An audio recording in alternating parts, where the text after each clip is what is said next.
नमस्कार शेतकरी मित्रांनो, या जिल्ह्यातील शेतकऱ्यांना मदत जाहीर, सरसगट मिळणार 13,600 रुपये. तर शेतकरी मित्रांनो, मी कल्पना तुमचं स्वागत करते कृषी हेल्पलाईन या चॅनलमध्ये. तर शेतकरी मित्रांनो, महाराष्ट्रातील शेतकरी बांधवांसाठी एक महत्त्वपूर्ण आणि दिलासादायक बातमी समोर आलेली आहे. राज्य सरकारने अतिवृष्टी नुकसान झालेल्या शेतकऱ्यांना वाढीव मदत देण्याचा निर्णय घेतलेला आहे. विदर्भ आणि मराठवाड्यातील शेतकऱ्यांसाठी ही बातमी आशादायक ठरणार आहे. पोळ्याच्या अमावास्येला झालेल्या अतिवृष्टीने शेतकऱ्यांच्या पिकाचे प्रचंड नुकसान झाले होते. त्यांना आता निर्णयाच्या रूपाने थोडा दिलासा मिळणार आहे. सप्टेंबर महिन्याच्या सुरुवातीला विशेषतः म्हणजे 1 आणि 2 सप्टेंबर रोजी राज्यात झालेल्या मुसळधार पावसाने शेतकऱ्यांचे अतोनात नुकसान झालेले आहे. तर शेतकरी मित्रांनो, अनेक भागामध्ये पिकांच्या डोक्यावरून पाणी वाहून गेले, तर काही ठिकाणी 2 दिवस शेतात पाणी साचून राहिलेले पिके पूर्णपणे नष्ट झाली. विशेष कपासीचे पीक भुईमुख सपाट झालेले आहे, ज्यामुळे शेतकऱ्यांच्या मनात मोठी चिंता निर्माण झाली आहे. तर शेतकरी मित्रांनो, राज्य सरकारने शेतकऱ्यांच्या व्यथा समजून घेत महत्त्वपूर्ण निर्णय घेतलेला आहे. या निर्णयानुसार कोरडवाहू क्षेत्रातील शेतकऱ्यांना हेक्टरी 13,600 रुपये नुकसान भरपाई मिळणार आहे. उदाहरणार्थ 3 हेक्टरी क्षेत्र असलेल्या शेतकऱ्यांना 40,800 रुपये मिळतील. बागायती क्षेत्रातील शेतकऱ्यांसाठी ही मदत हेक्टरी 17,000 रुपये निश्चित करण्यात आलेली आहे. प्रधानमंत्री पीक विमा योजना या संदर्भात महत्त्वाची भूमिका बजावत आहे. तर शेतकरी मित्रांनो, 2023च्या खरीप हंगामापासून 2025-26च्या खरीप हंगामापर्यंत या योजनेच्या अंमलबजावणीसाठी शासन निर्णय जारी करण्यात आला आहे. नैसर्गिक आपत्तीमुळे होणाऱ्या पीक नुकसानीसाठी शेतकऱ्यांना या योजनेअंतर्गत विमा संरक्षण मिळते. यंदाच्या अतिवृष्टीमुळे कापूस, तूर, सोयाबीन यासारख्या पिकांचे मोठ्या प्रमाणात नुकसान झाले आहे. या पिकांसाठी पीक विमा नुकसान भरपाई मिळणार आहे. मात्र फळबागांचेही मोठ्या प्रमाणात नुकसान झाले असून त्या संदर्भात अद्याप स्पष्ट धोरण जाहीर करण्यात आलेले नाही. ही चिंतेची बाब आहे.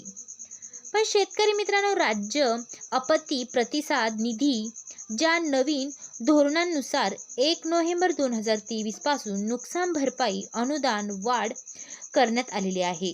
या धोरणेमुळे नैसर्गिक आपत्तीमुळे होणाऱ्या पिकांसाठी शेतकऱ्यांना अधिक मदत मिळणार आहे. तसेच महाराष्ट्र सरकारने वन्य प्राण्यांमुळे होणाऱ्या पीक नुकसानीसाठी देखील भरपाई देण्याचे धोरण आखले आहे. तर शेतकरी मित्रांनो, शेतकऱ्यांनी पीक विमा दावा करताना काही महत्त्वाच्या बाबींची काळजी घेणे आवश्यक आहे. अवकाळी पावसामुळे झालेल्या नुकसानीसाठी पीक विम्याची भरपाई मिळत नाही.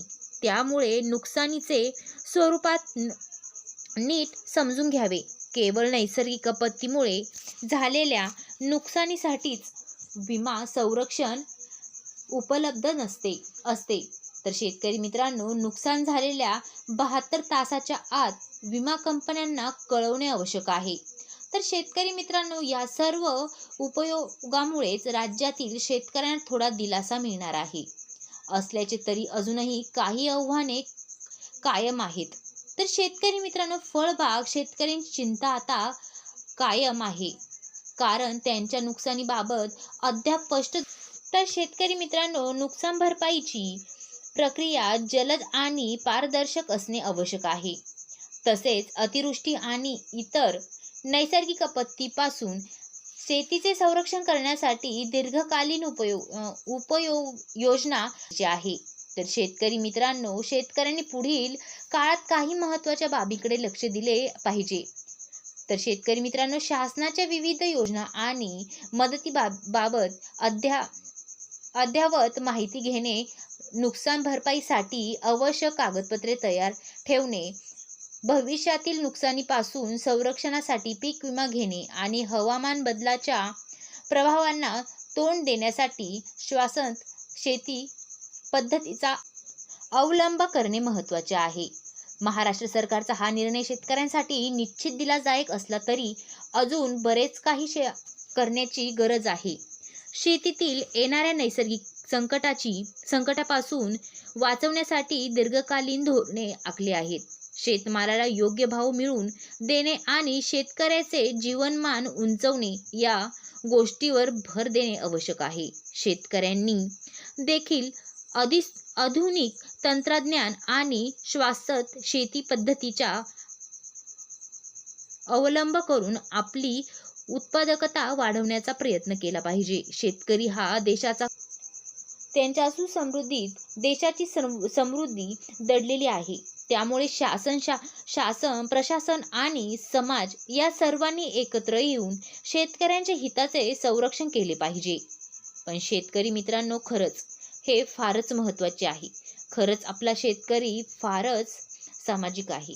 त्याच्यासाठी काहीतरी गरजेवंत हे केलंच पाहिजे आणि शेतकऱ्यासाठी हे खरंच झालंच पाहिजे. कारण शेतकरी आपल्या शेतामध्ये कष्ट करत असतो, राबत असतो, फळ पिके हे जोमात आणत असतो. त्यालाही वाटत असतं की आपला पिकाला चांगला भाव भेटावा, मोल यावा, आणि तेच होत नाही. पण शेतकरी मित्रांनो, आता असं होणार नाही.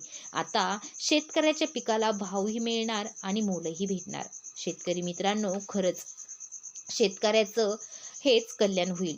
शेतकरी मित्रांनो, अशाच नवनवीन अपडेटसाठी आपल्या चॅनलला सबस्क्राईब करा. धन्यवाद.